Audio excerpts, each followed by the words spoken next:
Dear students, good morning. This is the class for Lingue e Letterature Comparate 2 for May the 25th, 2020. Since it's our last class, I just wanted to remind you to book your exams through cp2. The dates are June the 24th, 20th of July, or you can try your exam in September. I don't remember the dates. Just go to cp2 and you can look at them. The exam, even if cp2 has a division between written and oral, your exam is just going to be oral. Remember that we're going to do the first 5 minutes of language and then the others of linguistics. Please attend, follow your mother tongue teachers' classes. I gave you the link to their Moodles so that you can look at their exercises. For further communication, since this is the last class, I can post, if I have anything that I want to say, I will post a video on YouTube, I will write it on the Moodle, I will write it on my pagina personale docente. For those of you who are Erasmus students, this is the pagina personale docente. You go to the university's website, you can look for my name, and then you'll have all the information here. Since it does not, this is a little, it does not always follow the date order, I would highly recommend looking up whatever you need from me. I don't know, like playlist, maybe you're looking for the playlist where you can get your videos. Just go like that and search for it in the page. Last week we were talking about perlocutionary, locutionary, and locutionary, and perlocutionary acts. And this is basically what we said. I gave you this little scheme that is not in the book. And locutionary act is basically the utterance with a literal meaning. Like, it's hot in here. Okay? It's talking about temperature from a locutionary point of view. Illocutionary force or illocutionary act is the aim, the social function that an utterance has. If I said, it's hot in here, probably I want somebody to open the window for me. Perlocutionary act or perlocutionary effect is the effect that an utterance has on somebody, on the hearer. So maybe someone could stand up and open the window for me.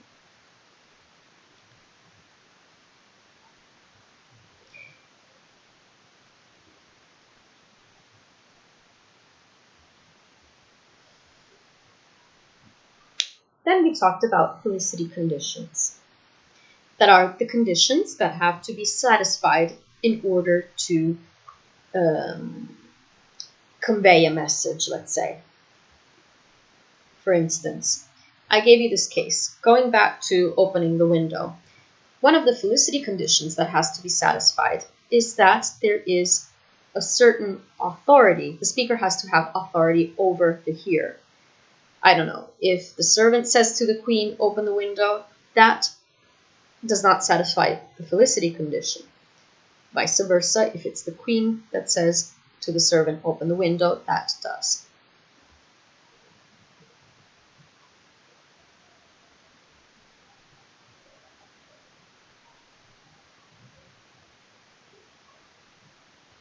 Let me give you another example that is a little easier. Okay, for instance, apologizing. If you apologize, it means that you recognize that something has gone wrong, that you did something wrong, right? Otherwise, why should you apologize? So recognizing your wrongdoing is a felicity condition.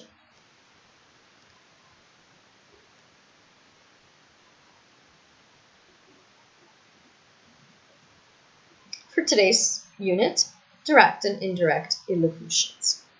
Let's start from a quick test. Are the following utterances felicitous or infelicitous in normal circumstances? The bus passenger that asks another passenger, would you mind opening the window slightly?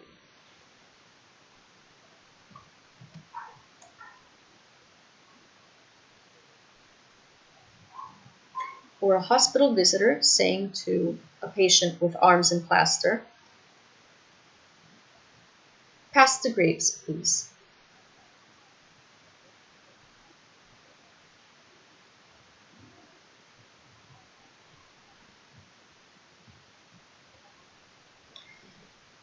And then, which of the following is a felicity condition for requests?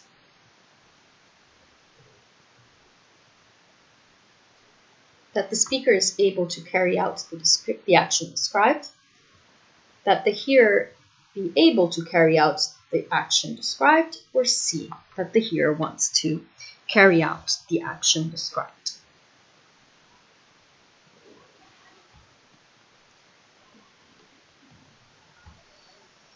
In case 4, yes it is. In case 5, no it isn't. And for 6, the answer is B, that the hearer is able to carry out the action described.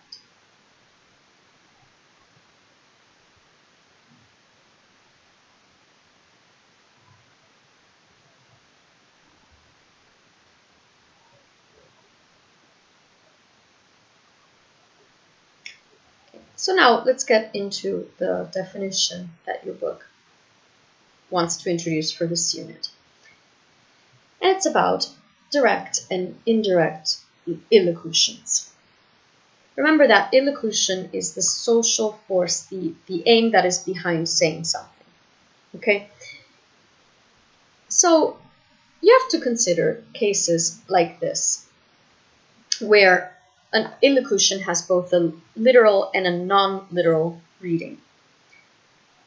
A direct illocution is the illocution that is most directly indicated by a literal meaning of the grammatical form and grammar and vocabulary of a sentence, whereas the indirect illocution is any further illocution.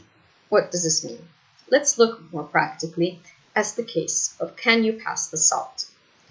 The direct illocution of this utterance is to ask whether the hearer is able to pass the salt.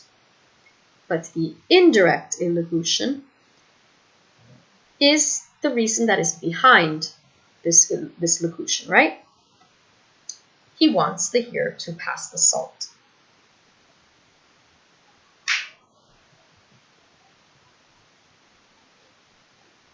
Let's look at this practice together. Why don't we go to Portugal this summer?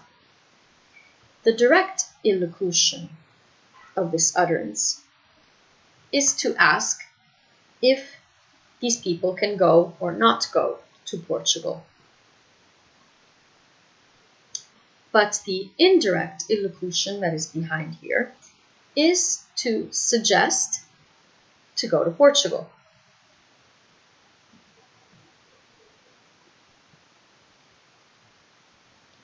Let's look at number 2. Let me say immediately that I endorse the chairman's ruling. In this case, the direct illocution is an order. Let me say. But the indirect illocution is sustaining, is supporting, endorsing what the chairman has just said.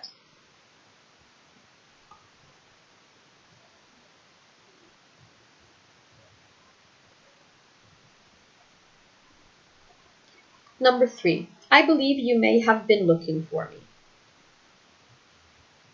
The direct illocution is that the hearer might have been looking for the speaker.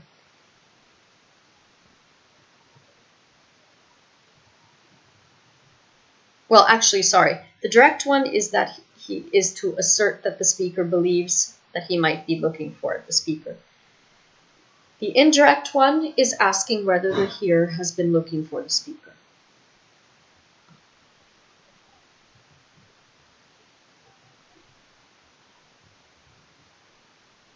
I must ask you to leave. This is an assertion from a direct point of view. The indirect one is asking to the hearer to leave.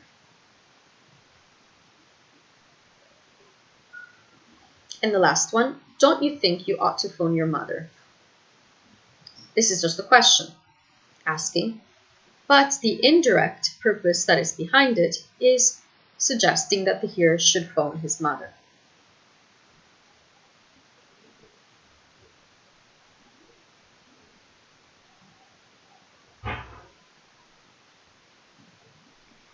It might look like locutionary and illocutionary acts are the same in this case, but they actually aren't, okay?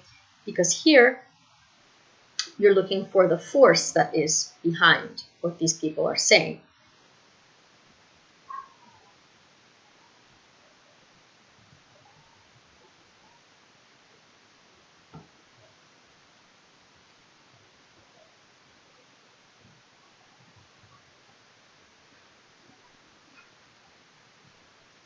So of course you can make your own examples to make me understand that you've understood.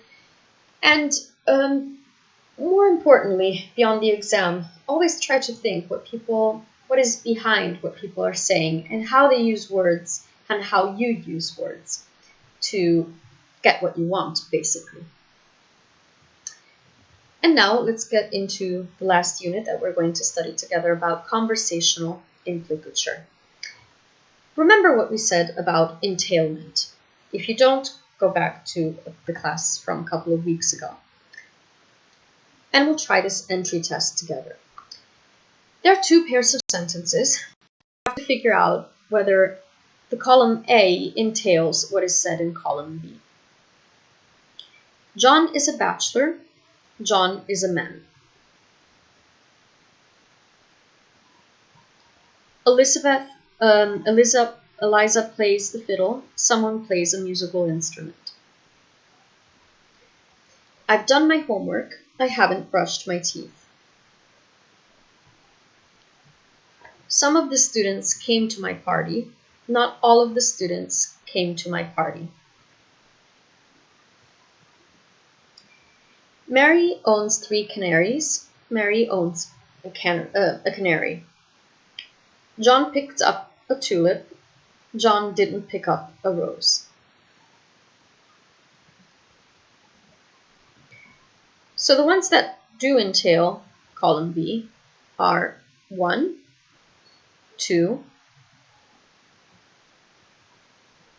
4, and 5. And this leads us to the definition for this unit. During this unit, we're going to talk about inference. Inference is a conclusion that one can draw from a sentence or an utterance.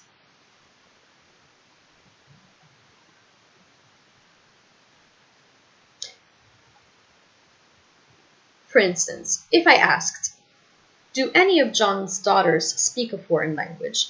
And you reply, Mary speaks French. Can I conclude that Mary is John's daughter? Yes, I can. It's an inference. Because I think that you are relevant, that you're saying something relevant. And that so Mary is one of John's daughters.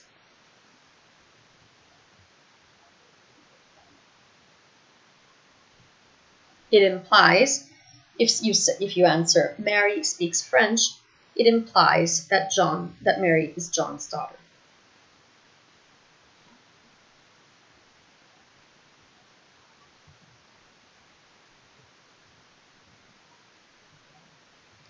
So looking back at the sentence that I said, some of the students came, and then the second sentence was not all the students came. Not all the students came is an implicature of the sentence, some students came. And that one depends on the fact that not all the students came implies that some of the students came implies that not all of the students came. Let's look at this practice together. So try to give an implicature of B's response. Do you love me? I'm quite fond of you.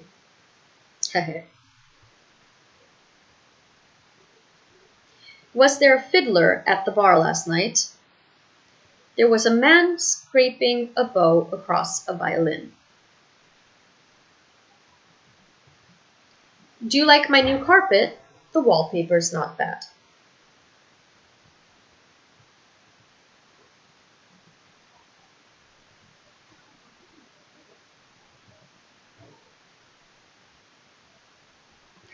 Okay, I can give you some examples. Of course, then everybody has their own implicatures. Some might be similar, some might be different. For the first one, I'm quite fond of you. An implicature can be that they're wasting their time. Probably. B does not love A. 2, there was a man scraping a bow across a violin. Probably the player was not that great. The wallpaper's not bad. This person does not like A's carpet. Oh, sorry. What happened? What did I do here?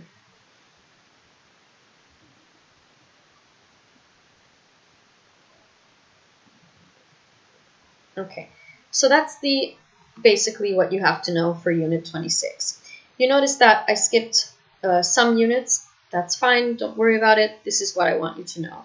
I also want you to prepare your own examples because I don't want to deal with a bunch of parrots that repeat things that they have not understood. And then I also want to ask you to leave some comments. What are the things that you would change for this type of course? What are the things that you liked? You know, pro and cons, especially also related to this online system that was new for all of us. It's a course that I've taught several times, but it's okay. I would really enjoy your comments and things that you would improve about it. Let's go to today's song. And today's song is We Are the Champions, and I'll read the lyrics for you. I've paid my dues time after time. I've done my sentence but committed no crime. And bad mistakes I've made a few.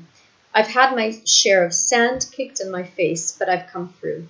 And I need to go on and on. We are the champions, my friend, and we'll keep on fighting till the end. We are the champions. No time for losers, 'cause we are the champions of the world. I've taken my bows and my curtain calls. You've bought me fame and fortune and everything that goes with it. I thank you all, but it's been no bed of roses, no pleasure cruise. I consider it a challenge before the whole human race, and I ain't gonna lose. We are the champions, my friend, and then it repeats and repeats. Give me a second that I'll give you the link to.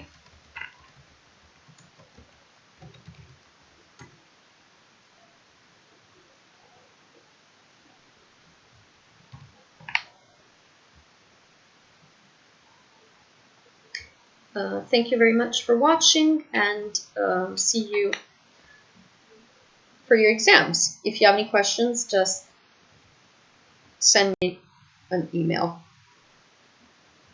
Let me fit here.